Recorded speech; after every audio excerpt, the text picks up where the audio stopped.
Welcome back to our channel, Kelompok Investasi. Jadi pada kesempatan kali ini, kami akan menjelaskan manajemen keuangan syariah.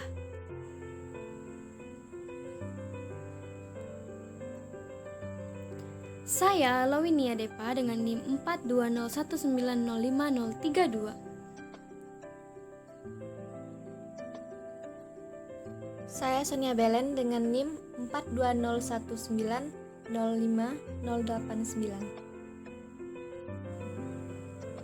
Langsung saja ke materi yang pertama, yaitu definisi manajemen keuangan syariah. Manajemen keuangan syariah adalah aktivitas perusahaan termasuk kegiatan planning, analisis dan pengendalian terhadap kegiatan keuangan yang berhubungan dengan bagaimana memperoleh dana, menggunakan dana, dan mengelola aset sesuai dengan tujuan dan sasaran perusahaan untuk mencapai tujuan dengan memperhatikan kesesuaiannya pada prinsip-prinsip syariah. Beberapa hal yang perlu diketahui tentang manajemen keuangan syariah. Yang pertama adalah aktivitas perolehan dana.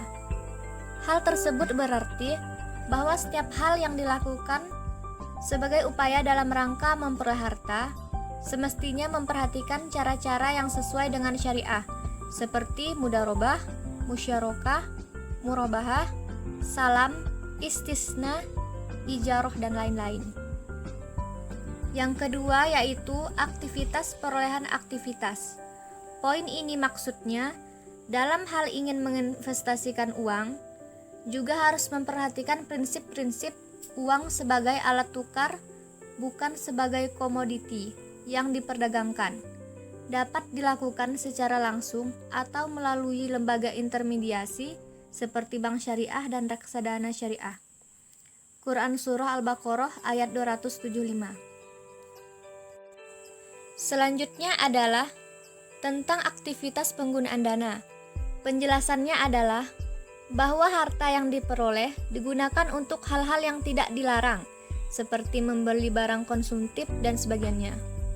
Digunakan untuk hal-hal yang dianjurkan seperti infak, wakaf, sedekah, digunakan untuk hal-hal yang diwajibkan seperti zakat. Quran Surah Al-Zariyat ayat 19 dan Quran Surah Al-Baqarah ayat 254.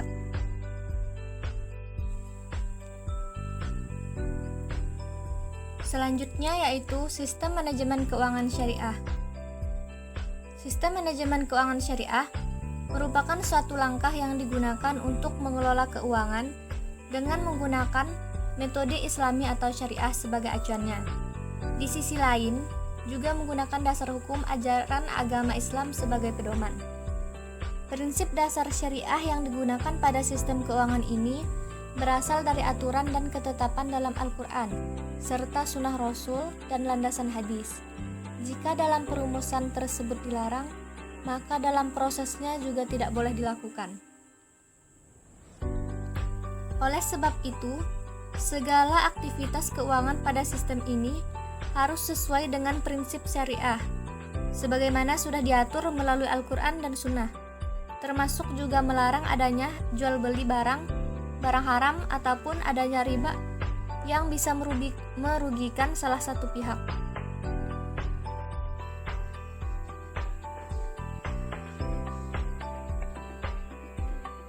Prinsip-prinsip manajemen keuangan syariah. Praktik manajemen keuangan syariah ini sekarang banyak dipilih masyarakat karena dinilai lebih aman dan juga sesuai dengan syariat Islam. Dalam proses pengelolaannya, tidak ada pihak lain yang dirugikan. Untuk menjalankan kegiatan ini ada beberapa prinsip di antaranya. Yang pertama, kegiatan pengelolaan keuangan harus sesuai syariah. Prinsip pertama dalam manajemen syariah yaitu seluruh proses dan sistemnya harus berdasarkan pada kegiatan yang diperbolehkan oleh syariat Islam.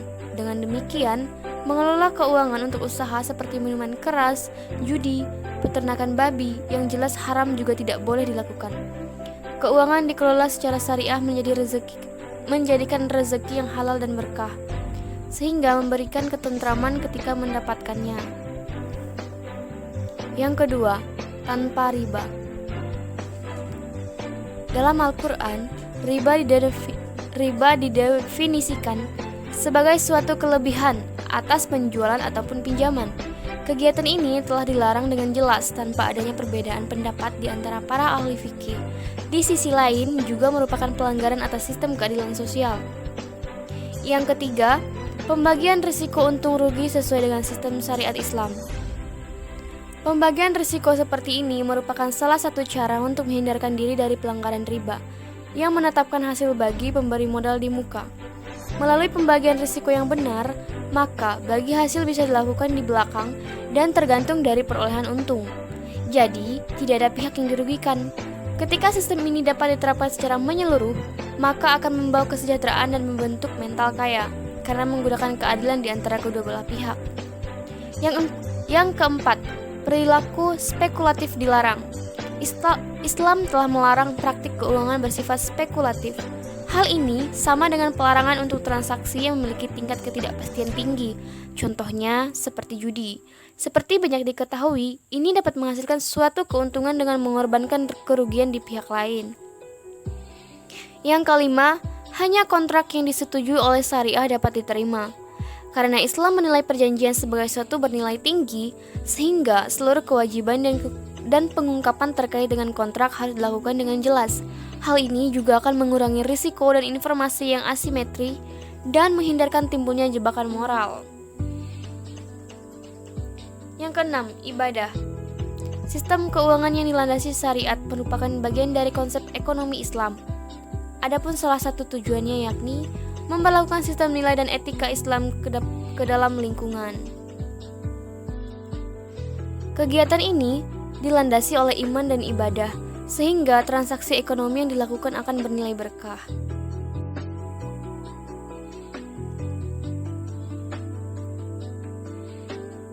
Ciri manajemen keuangan syariah. Dalam manajemen keuangan Islam, beban biaya yang disepakati pada waktu akad perjanjian diwujudkan dalam bentuk jumlah nominal yang besarnya dapat ditawar secara wajar. Selain itu, di dalam kontrak pembiayaan, penetapan perhitungan didasarkan pada keuntungan pasti atau tidak bisa diubah. Bank Syariah menjadi salah satu perantara pengelola keuangan menggunakan sistem berdasarkan atas modal untuk jenis kontrak al-mudharabah dan juga al-musyarakah untuk kontrak usaha dengan cara membagi hasil yang bergantung pada besarnya keuntungan. Sedangkan untuk penetapan keuntungan bayar di muka ditetapkan pada kontrak jual beli, sehingga kemungkinan rugi sangat sedikit. Bank Syariah juga tidak menerapkan jual beli atas atau sewa menyewa uang dari mata uang yang sama.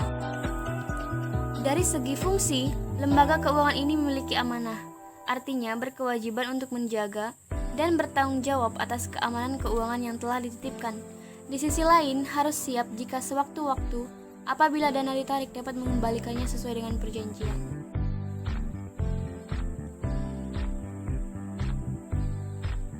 Cakupan dalam manajemen keuangan syariah. Manajemen keuangan syariah menjadi salah satu langkah tepat yang bisa diambil dalam menjalankan pengelolaan keuangan. Aturan-aturan dalam pengelolaan tersebut juga sudah tertuang dalam Al-Quran dan Al-Hadits. Selain itu, ruang lingkupnya juga sangatlah luas, diantaranya seperti 1. Lembaga keuangan bank. Lembaga keuangan bank merupakan wadah yang memberikan jasa pengelolaan keuangan dengan lengkap. Di samping itu, secara operasional dibina dan diawasi oleh Bank Indonesia sebagai bank sentral. Sedangkan untuk pembinaan dan pengawasan dari segi pemenuhan prinsip-prinsip syariah dilakukan oleh Dewan Nasional MUI.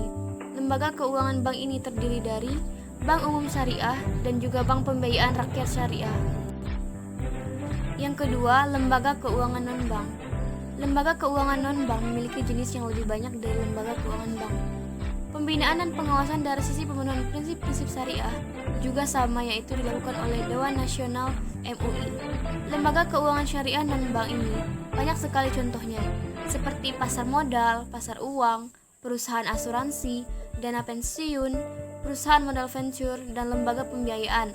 Bisa mencakup leasing, factoring, consumer finance, pegadaian, dan lainnya. Agar sistem manajemen keuangan syariah mudah dikontrol, meskipun dalam jumlah yang besar, ada baiknya sebagai masyarakat luas mulai belajar mengetahui beberapa prinsip dan juga sistem keuangannya, sehingga pengelolaan keuangan ke depannya bisa lebih mendominasi. Sekian materi yang dapat kami sampaikan, semoga bermanfaat. Terima kasih.